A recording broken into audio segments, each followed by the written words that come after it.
Today we are going to be reviewing Magic Duels and Hearthstone in a versus, head-to-head, card game style versus, head-to-head, card game style. Is there an echo?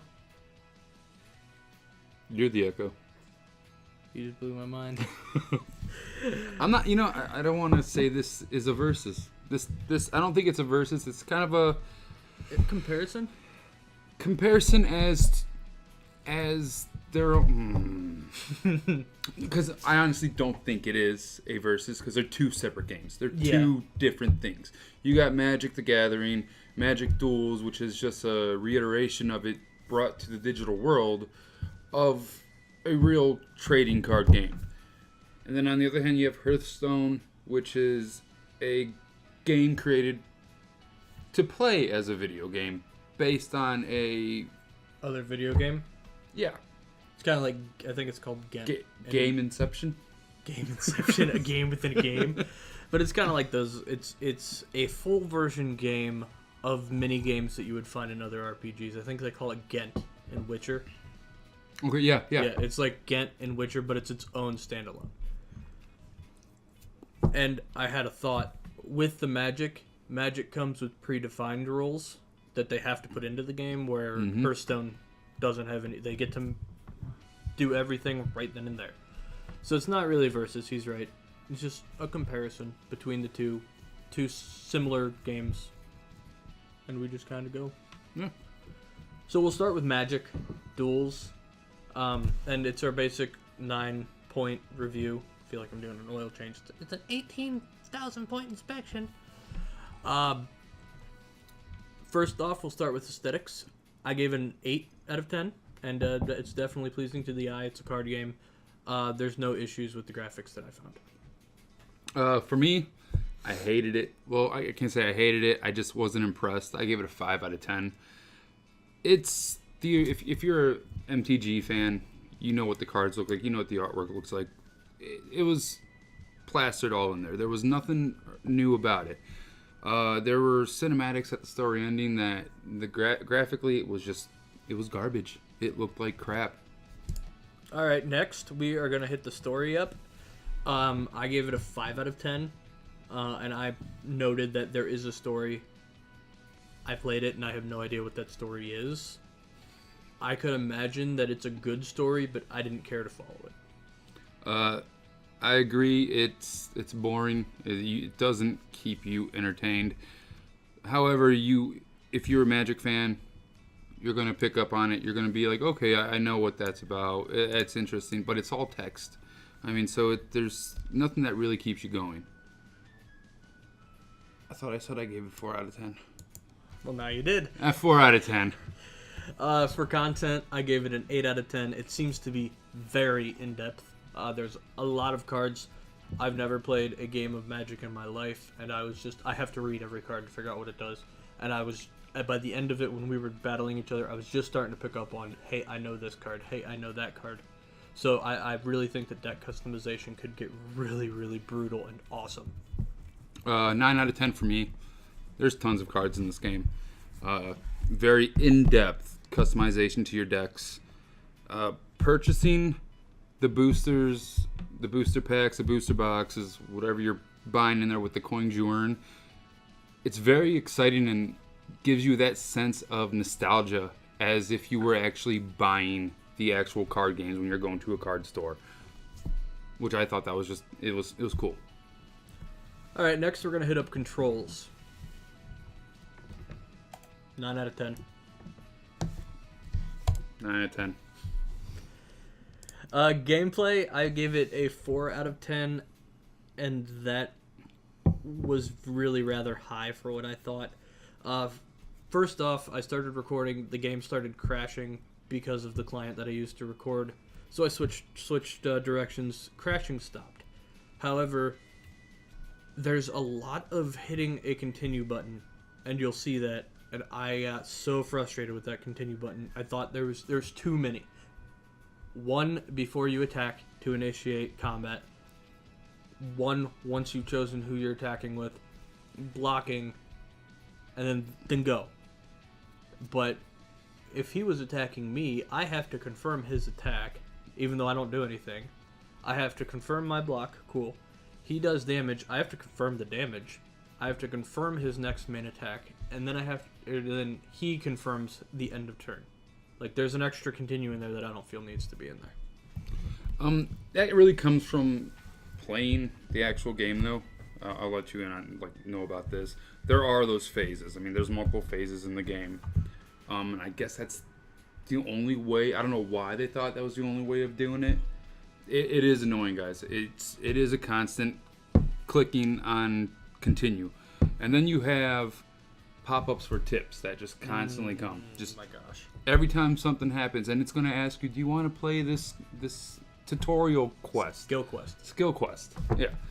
For me, I know the game in and out, so that's what really got annoying to me. Also, the AI just seems to have trouble thinking, especially when you're in a game that you are building up huge armies or you have a lot of stuff on the board. Once you attack, it literally sits there, and you can just tell. Like, it feels like the game freezes, and it's just waiting to figure out what it's going to do. And you know what it's going to do. It's just going to block a few things, or it's just going to say, I'm going to ignore it. So I gave that a 4 out of 10. Replay value, I actually gave it an 8 out of 10. I could definitely, if they fixed that continue issue for me, I've solved the crashing issue, and I got into it, I could definitely see me playing this for a long time because there are verses and there is a ranked system. I gave it a 9 out of 10. Mainly because they've added 3 additional sets to the game, or blocks. You have the free range custom deck building. You have multiplayer versus and co-op, which is called the two-headed dragon. Yeah, I forgot about the co-op. That seemed like a cool concept. The soundtrack, I gave it a 5 out of 10. It's average, but it's a card game. You're not playing it to hear the beautiful birds chirping or leaves rustling in the wind. 3 out of 10 for me. It feels like something you would hear or go with Magic, but it's boring. I turn it off. I play the game in silence. I'd rather do that. And for audio, I gave it a 5 out of 10. Same concept. It's a card game. You're not going to expect awesome audio out of a card game, but it didn't disappoint. Likewise, 5 out of 10. Cinematics, I gave it a 3 out of 10. There were stills pictures that slid from right screen to left screen. It's going to be backwards in the camera, but it slid from the right side of my screen to the left side of the screen. I just thought they could have done a little bit more with that. I don't know what, so I can't criticize it too hard, but I feel like they should have done something more. Now, he obviously wasn't able to get through because of his computer crashing all the time. If you get through, I think it's the first story set, towards the end, you get a few cinematics of the story. Live cinematics is what you want to call it? Yeah. And it's garbage, folks. I don't know who they hired or why they hired them. It's bad. By live, do you mean people or CGI? CGI. Okay. I should have said it's CGI. I just didn't know. So, overall, it looks like Magic got a 47.5 out of 90, which is a 52%. Sorry, right in the middle of your drink. We just like to say it's a poor attempt to bring a tabletop game that is actually a very good game to a digital platform. It didn't work. Aforementioned. That's that word. What? Go ahead. With some of the aforementioned, with some of the changes that we said would work, it could get good. Yeah, it could. And that was our final thought. He saw that. He's like, aforementioned? Next, we're going to move on to Hearthstone, and I'll let Mr. Drinky start it up. All right, so we have our aesthetics. I gave it an 8 out of 10. It's Blizzard.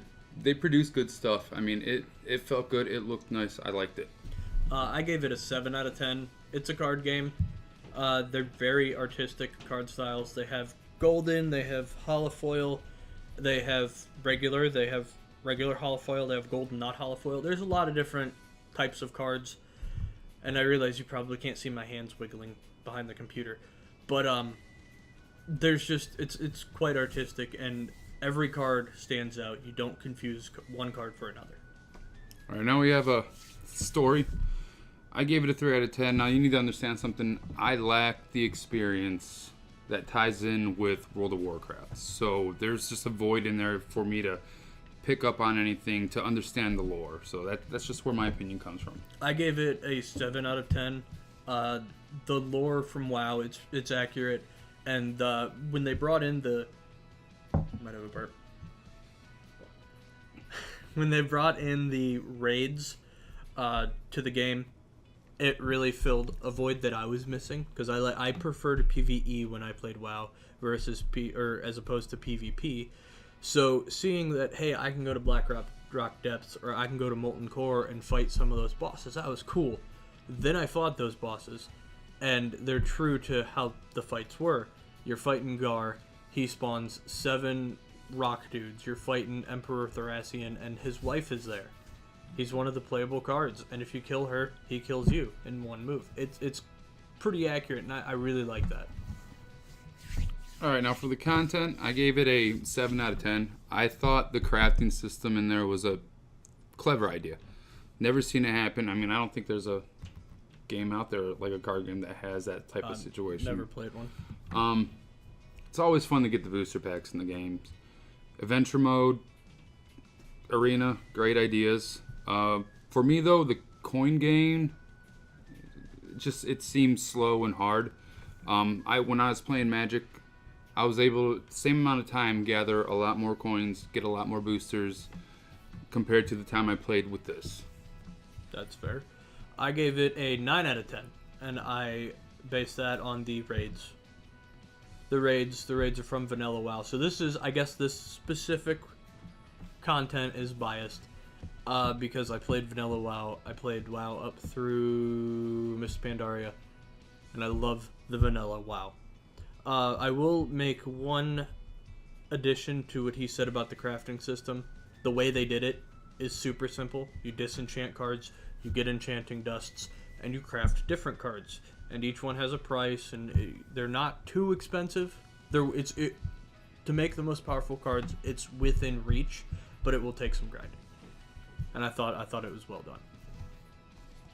And again, we have our controls. 9 out of 10. 9 out of 10 because clicking a mouse. Gameplay. 8 out of 10. It was easy to learn, and it's quick games. You can sit down, play, get done with one, get up and leave if you have to. I mean, it's fantastic. And I gave it a 7 out of 10. It was simple to understand. When I first played it, I picked up on it really quick. And I learned that it is hard to master. There's so many synergies and so many counters to everything that it's a really good and competitive game. All right, the replay value I gave it a 7 out of 10, mainly because the ranked in the arena matches, they really hold it strong. I think it gives people a drive to play it, as well as that it is a quick and easy game to play. I gave it an 8 out of 10 for the same reasons. Ranked gameplay, the arena. Let me explain the arena real quick, because I don't even think we didn't do any in the gameplay. I don't think we touched on it in the intro. The arena costs coins to enter, or you could pay $2 in real life to enter. You enter, you pick a deck. Don't quote me on this, because I only ever did it once. You'll pick a class. You pick a class, okay. And then you build the deck as you're right there. So I think it gives you the options, and you start picking different cards to add to it. And then you play other people, and I think it's one and done. You lose once, you're out. If you win, though, you keep going. It's best out of 3, I think it is. Yeah, or 3 in a row. I don't remember exactly, but there is like an end game. Like every win you get a point, and the more you can win in a row, the higher your reward at the end. And if you win like 10 in a row, you get like the super legendary card at the end, which I like that concept. All right, we have the soundtrack now. I gave it a 5 out of 10. It's just enjoyable. It's like you're sitting in a pub. Yeah, it completes the game. It makes you feel right there. It's light. It's just fun. Yep, and I gave it a 5 out of 10. It's a card game. It does actually help a little bit with immersion into the card game. You're sitting there on a pub table playing the other dude, drinking your ale, out of a tankard. I mean, who knows? The audio, I gave it a 6 out of 10. I gave it a 6 because the voice acting, the character acting in there, that's what brings it above the average. I mean, it's fun, it's witty, it's enjoyable. I gave it a 5 out of 10. Again, card game. I didn't expect too much, but I enjoyed it. There was nothing I could say negative towards it. And last is cinematics. We both gave it 0. Yeah. I said, huh? And I said no cinematics. Because there aren't any. They kind of works, though, because there's no story to the game. Final thoughts. Blizzard built a video game from the ground up. They knew what they wanted, and they did it. Final thoughts, I suppose. Like, after we've reviewed both of them. Just our final thoughts. Well, let's give them the score, though. Oh, my gosh, I'm sorry. For Hearthstone, we got 55 out of 90, which is a 61%. It's pretty good, especially compared to some of the other games we've done. Yeah. Yeah. So now our absolute final thoughts on both of these games. They're both fun and exciting games to play. They are free to play, so I mean, by all means, try them. Definitely try them, play them, make your own opinion on this. What I can say about Magic is Magic shines as the trading card game, not the video game. However, it's a great outlet for the people who don't have the time, nor do they want to spend the money to be purchasing the actual cards, because I'm telling you, that stuff gets expensive. Oh my gosh. I played Pokemon. I never got into Magic, but I played Pokemon. It gets expensive, and I feel bad for my parents who fed that addiction when I was 7. And I'd also like to say with Hearthstone, if you don't want to put in that time with Magic, because Magic has a huge learning curve. There's a lot of stuff you do have to remember. Hearthstone's perfect. I mean, you literally, when I sat down, I learned how to play, I think 5 minutes. Mm-hmm. And I was enjoying it. I was able to just sit there. I was going against other people. You know, it's a good game to sit down and play. Yep, and it is available for smartphones, tablets, da-da-da-da-da. So you sit there, take a poop, and play a match of Hearthstone. Coffee makes poop. Coffee makes poop. So yeah, that's our review on Magic Duels and Hearthstone. I hope you guys enjoyed our video. Smash that subscribe button. And slap that like button. Have a good morning, game.